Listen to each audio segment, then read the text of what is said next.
Hi everybody, welcome to another week of Survey of World Religions. I'm Professor Lewis. Let's deal with some administrative material first, and then we'll move into some of the course content.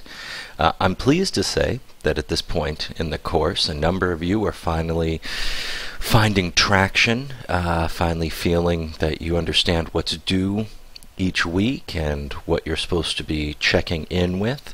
This would include our Pinterest feed, our discussion boards, of course, student emails and announcements, and the assignments. Now, we just chose the two papers that we'll be doing this semester by your democratic vote. And the first one is on the prophets.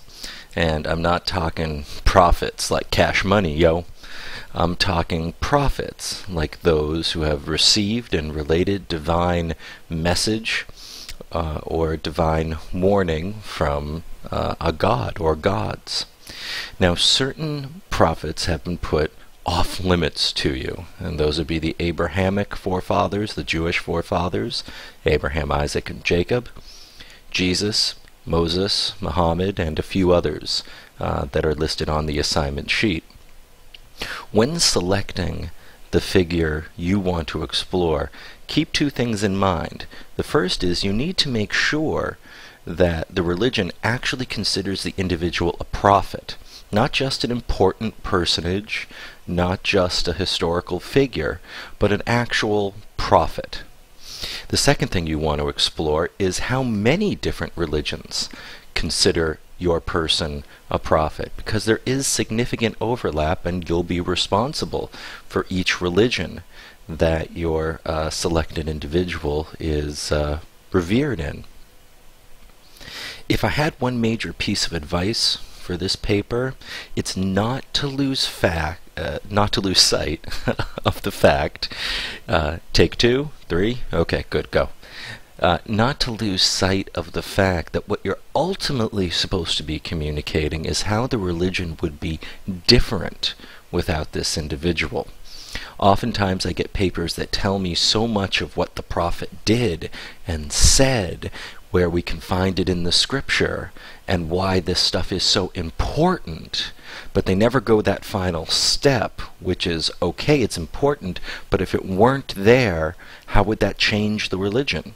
This takes a little bit of speculation on your part. This takes some creative reasoning on your part. But it is still your responsibility as part of the paper to delve into that. Would someone else have communicated this message ultimately? Was this message not needed, this prophet redundant in some way? Or would the religion be significantly different, and how? Your selection needs to be sent to me by 1 week from today, next Sunday. I will approve those selections, and then you will have a little over 2 weeks to write your first paper.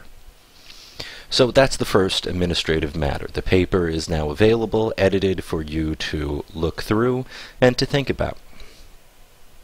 The second matter I want to talk about today is Pinterest. Almost everyone is online, and that's terrific. You do have a weekly responsibility of posting something to Pinterest of an engagement you see between everyday life and religion. This can be something you see at school, in your own life, perhaps on the workplace, or something you find online either at Pinterest or elsewhere on the internet. Please don't repost my pins. That is to say, they've already been found either by me or by one of your classmates. Sometimes I'm repinning those posts that I find most intriguing and worth sharing. You should find them from another source. And keep in mind, you can upload from your phone or PDA if you have that. You can take from anywhere on the internet, and you can take from Pinterest.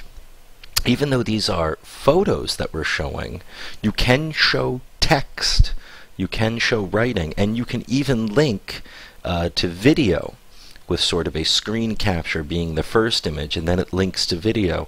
So be creative. Go ahead and search out places where religion is poking through subtly but maybe not overtly to everybody.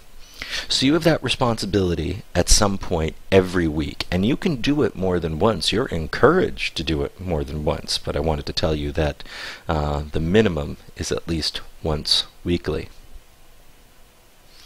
I have sort of bumped the quiz for Hinduism up to this coming Friday. It was coming sooner, but I wanted to give some people who are just getting used to our online setting a bit more time. Before Friday night ends, you need to have taken the Hinduism quiz. You can take it at any time, but let me offer this warning.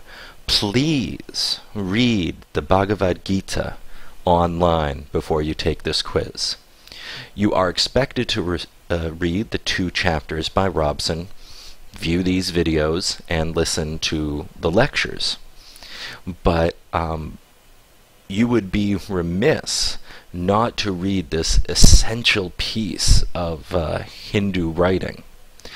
Another thing to motivate you to read the Bhagavad Gita this week, it looks long, but it's a very easy read, is that this week's discussion board is going to be on the Bhagavad Gita, or rather the material that I've been discussing in the lectures and Robson's chapter, all focused on the Bhagavad Gita.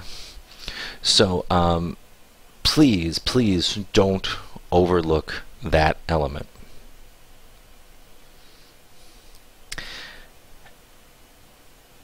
With the quiz this Friday and your prophet selection 2 days later, this Sunday, we're starting to officially move into the first completed section of the class.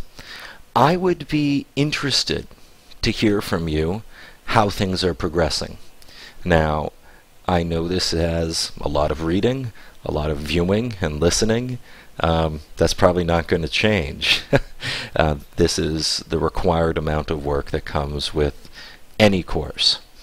But if there are ways I can help make this more approachable to you, or if there are ways you have found that you would like to share with your classmates, then by all means, please, in the discussion board or to me privately by email, I welcome your thoughts and your feedback.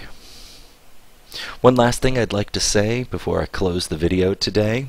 We're going to be moving into Judeo-Christianity.